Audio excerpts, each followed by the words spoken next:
Hi guys, it's Emily from Novell Novels and welcome to today's video. This is my Scooby-Dooathon wrap-up. Now, finally we've got a sunny day, so I thought I would film in the garden.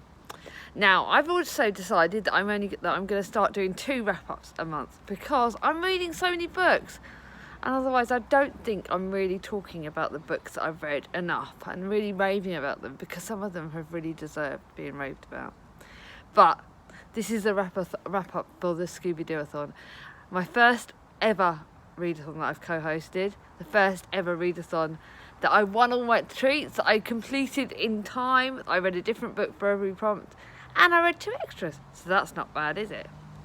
But this has been so much fun, and I can't thank Simone enough for basically asking me to be a co-host. She's an amazing lady and one of my best friends. I also co-hosted with the lovely Clint from Readers. I will link both their channels below. He is an amazing guy, my American brother, and I love him. So thank you both. It's been so much fun. I also buddy read one of the books with Clint alone, and obviously I read the group book. So I'm going to start off with my ratings like I always do, lowest first and go down to the top. I've had a good month though, actually. Good sort of readathon. Most of my books have been actually 5-star ratings, a couple of 4s, 1 3, but in general it's been brilliant. But let's start with the poo-poo read. Meddling Kids. This was the group book. This was the book that we all hoped we would love, but actually we didn't. I only gave it 2 stars. The only reason I carried on and didn't DNF it was because it was the group book, and I wanted to get my channel and my treat, so I thought I'd had to carry on. But I really struggled with this book. It had the dialogue was all over the place. 1 minute it was like email sort of style, 1 minute it was like one person talking and then the other person talking. It sort of differed in the style of writing, and I found that was quite challenging. It went on way longer than it needed to. The ending was super weird. If you've not read this, don't bother. It was not good at all. I am so sorry, Simone. I wanted to like it. I really did. But on the plus side, it was horror related. It was actually classed as horror, and I read it. Yes! I did not think I would read a horror. Some of these bits were gruesome and they were disgusting, but I still read them. Nikki was really worried how I would cope with this because it is quite scary, quite gruesome at times. But do you know what? I did it, babe. I really did it. So, there was a positive to come out of a negative in the fact, thanks to this, I plan to pick up some scarier books. I plan to pick up some Stephen King's, and I might challenge myself to the odd horror here and there. But let me ease myself in gently, you know. As you'll see over the coming months, I am starting to get a bit more scary on my books. Anyway, enough about that book. It's going to a charity shop. I think a lot of the town's current charity shops are going to be getting that book. Trust me, a lot of us didn't like it. Now, this is another one that's disappointing that I'm giving to a charity shop. This is Black Roses by Jane Time. It got 3 stars. It was the one you all voted for in the sort of vote on what would be my bonus book because of the R in the title, so the Scooby prompt. But I didn't like it that much. It was good. It went better. I think I said 3, but I think I'm varying on 3 to 3.5 stars because it was all right. It is about Clara Vine, who is a talented British actress. It's based in 1933, and she goes to Germany in the hope of becoming an actress properly and getting an acting role. She has a lot of her background. We think obviously she's just lost her mum. I don't know when she was younger, and her dad seems to be more politically inclined than we think. There is a lot to come in that book. I believe this might be the start of a series of books, I'm not sure. If there is, I probably will have a look at them, but I'll borrow them out of the library rather than spending any money on them. This basically has a lot of the actual German sort of people that worked alongside Hitler, and that part of it's true. So there was stuff to do with Magda Goebbels, and that's at the start of the war. And it's stuff about a lot of the Nazi women in the world, and I think that part of it, the historical side, I found quite interesting, how women were treated by the Nazis, how women were treated in Germany, how the Jews got treated. We all knew a lot about what happened with the Jews, but I think the women's side of it kind of got neglected in a lot of the historical books. So that part I really, really enjoyed. Clara Vine was not strong enough lady in my opinion. She could have really stood up to herself a lot more. There was romance in it that didn't kind of go anywhere. It didn't end with any real answers to me, in my opinion. So yeah, if that part of the series, then great, but I didn't enjoy this as much as I wanted to, and I'm so sorry, Julie, but this is going to a charity shop because it's not one I will reread. Now, I have got my poetry book, which came under the lovely, I'm trying to remember the prompt, this came under the best friend genre. So this came under that. My best friend is Charlie Brooke, as you all well know. She lent me this poetry book, and I loved it. The reason why it's got a 4-star rather than a 5-star is although there is a lot of poems in here I love, and I've taken pictures of them because I love them that much, there is the odd one that I didn't enjoy as much. So it's not packed to the rafters, but it's such a good book. To me, 4 stars is still amazing. If this was my book, I would be keeping it, and I'm gutted I have to give it back to Charlie. I think, to me, there are some of the things, like the way this sort of chapters start. I'll have to look. I'm not really as organised on this as I thought I was going to be. So this start, I love the way this starts. This one is, you are not lost, you are in transit, and the riptides you fear will take your life, and the currents carrying you into mine. That is beautiful. There is another poem in here which I'm trying to flick through so I can still speak to you guys. And there is one that's absolutely gorgeous, and I'm going to learn now that I need to actually write prompts about this. There is so many good. It's about stars, and the way it sort of describes the poems is beautiful, and I really, really love this. Oh, I think there's just so many gorgeous. I'm trying to remember, why is it I did not plan this as well as I thought I would. But there is one poem in here that I put on my Instagram page that you guys would have seen that really meant a lot to me, and I think that it's so good, and I really love this poetry book. So yeah, I can't find it, but definitely one I recommend. Definitely plan to look for more of this author's work. Charlie, you're gonna have to lend me some more poetry books. You have it to the key. So now I've just remembered that this goes, and this is such a good book. Yeah, definitely this goes under my best friend's genre, and it really was my best friend's favourite genre, so I loved it. The next one is Warhorse by Michael Morpurgo. This is one I picked up for my scrappy prompt, the book that's less than 200 pages. I picked this up in a charity shop right near me. I didn't know why I picked it up. I think it was the fact it was the horses in it, and I love horses, I love animals. So, and I'd heard about Warhorse. It'd been quite well talked about. I didn't realise it actually was a YA sort of book, and I didn't realise it was actually aimed more at the younger audience. But now I can understand it.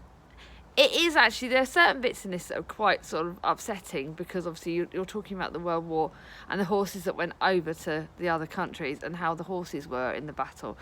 This basically is told on the side of the horse, and it is one of the horses, and I think his name, and I will remember his name. So that's Zoe, and there was so many other horses. This is such a good book. See, I'm really trying to remember his name. And it is so good. I love this book, and I think, to me, this is... Oh yeah, the horse's name was Joey. And at the start of it, he's adopted by a farmhand. Is the father that runs that basically bought him wasn't a very nice guy. At the start of it, he's an alcoholic. He sells the horse on against his son's wishes to someone for war, to be used as a war horse. And what this horse goes through is really sad. You don't hear him talking. You hear other horses around him, but they're not talking. It's purely on his side of this. Yes, you hear some of the people talking to him or about him, but this is such a good book. I did rate it 4 stars because it just wasn't my favourite book. It's certainly one that I've actually kept, and I bought the next one in the series for, and I definitely would recommend this author. But yeah, I really did enjoy this. So now I am going for my next book that's not quite 5 stars. I'm sorry, Clint. This is 14 stars. This came under the Fred prompt because the blue and the white on the front cover. I buddy read this with Clint. Clint's rated it 5 stars. I rated it 4.5. I think, to me, it only lost half a star partly because I'd actually seen the film and I knew what happened at the end, so I knew I did see the film a very long time ago with Charlie, but some of it was a bit predictable, and I found that was why it lost half a star. The writing was brilliant. It is YA based. I guess if I was YA, I would like it even more. But it still is brilliant. It is one of John Green's best books. Now, I read one of his books and it got 5 stars. I read it at the start of the year and it was amazing. I had also read Looking for Alaska, which wasn't very good. And so that got like 2 or 3 stars, and this is a good. So this reminds me why I'm going to try another one of his books. So I've got 2 that I've approved of. I've got Paper Towns on my shelves. I will be reading that in the next few months because I want to see if it gets the 3 out of 3 books that I've read that I like, then I'll carry on. If this one's a boo-boo, I won't maybe read any more of John Green's books, but this is still really good. I think I'm still torn whether I'm going to keep this or not, because I've kept one of his books and I don't know, and the other one's gone, so this is one I'm not sure about. Guys, let me know, do I keep this? Do I try again? Because I just don't know if I'm going to reread it, and for that's why I'm not sure if I'm going to keep it or not. Let me know in the comments below. I'd love to know your opinion on this. But now I go into my 5-star rating book. This first one is for Scooby. The author's name is R in the title. This book was given to me by the lovely Simone. It will be kept, although my mum's apparently stealing it next. It's The Tales of Beedlebark. It's Harry Potter related. You knew I was going to love this. Now, this book is talked about in quite a few of the films and in the book of Harry Potter series books. It's talked about mostly, I think, in the last book, as obviously this book was given to Hermione by Albus Dumbledore, and you find out really why. And it's the tales, like the fairy tales for witches and wizards. And it's brilliant. It's got additional bits from Albus Dumbledore because it's his copy of it almost, and that was added in, and that sort of explains a bit more about the stories. And it's brilliant. It's really, really good. I loved this book. It was amazing. It was an obvious one. I flew through it in about a day or 2. It was so brilliant. But I'm keeping this. Mum's going to borrow it, and I think when Mia gets a bit older, she's going to read it. But I think this is one I'm going to keep and reread possibly at sort of Christmas time. Now, the next book is 5 stars. It's a Veronica Henry book. It is about a bookshop. This is how to find love in a bookshop. Anything that's got bookshops in, you guys know I'm going to love. It's a real chick lit. I picked it up it was my cover buy. One of Veronica's Henry, I've read quite a few of Veronica's Henry books, and most of them I've loved, but this one really has to, at the moment, this stands out as my favourite book of hers. Possibly because of the bookshop element of it, possibly because I couldn't actually predict every bit of it. I couldn't actually predict who was going to go with who, the romance side of it. I couldn't predict what was going to happen, and there was quite a lot of important characters in it. I feel like it had a great backstory about the lady that ran the bookshop. She inherited it off her father, who basically created it almost, bought an empty shell and filled it up. And bookshops to me are somewhere, like, they're one of my favourite places in the world to go. As if you're in this book community, I'm sure most of you feel that this. You go into a bookshop, you can relax. To me, I've got Baz Books in my town, Bracknell Town Centre, which is my safety place. It's my favourite, one of my favourite shops in the world. It's got books of all genre in it, and I find it really hard to get out there. And this really sort of sets it up. It's basically about a real bookshop in a villagey sort of place, and how the bookshop is the key, the sort of central part of the village, of the place where it's set, and how she develops it, and she brings it back from what feels like at the time a really depth. You start this book where she's just losing her father, and that part was really hard. And to me, obviously, like I said, the father bit killed me. That bit at the start really ripped me to shreds, and I felt very tearful. And there is parts in this that you do get tearful, but there's also parts where you laugh, and it's a really, really good book. So definitely recommend this, and I can't wait to read another one of Veronica Henry's books. But now I'm going to the top 2 books in my wrap-up. I can't pick which one is my favourite, because they're both my favourites. Now I'm going to start with the book that I actually started off in my TBR, which is Snowflower and the Secret Fan by Lisa C. I used this for the Velma prompt, the female protagonist, and boy did it deserve it. The female protagonist in this is so, so gorgeous. This is a lot about China's history. It is done so, so beautifully. The writing is hard. I'm not denying that there are bits in this where I was crying. There are bits in this where you just, oh my goodness, you wanted to hold your children, especially your daughters, even closer. The things that women in this country go through is amazing. I've not read much about China's historical fiction books. I definitely plan to pick up more of it. I definitely need to pick up more of Lisa C's book. I think Charlie got me this as a birthday present in part of my haul that we picked up for my birthday, and I'm so glad she did. This we picked up from a charity shop, and I would not have picked it up on my own. So thank you, Charlie. This is absolutely an incredible book. If you like historical fiction, if you like books on China's historical era, books back then are really, really good. And oh my goodness, I think a lot. I read it. Obviously, my Tudor fiction is my favourite historical fiction and wartime in our country.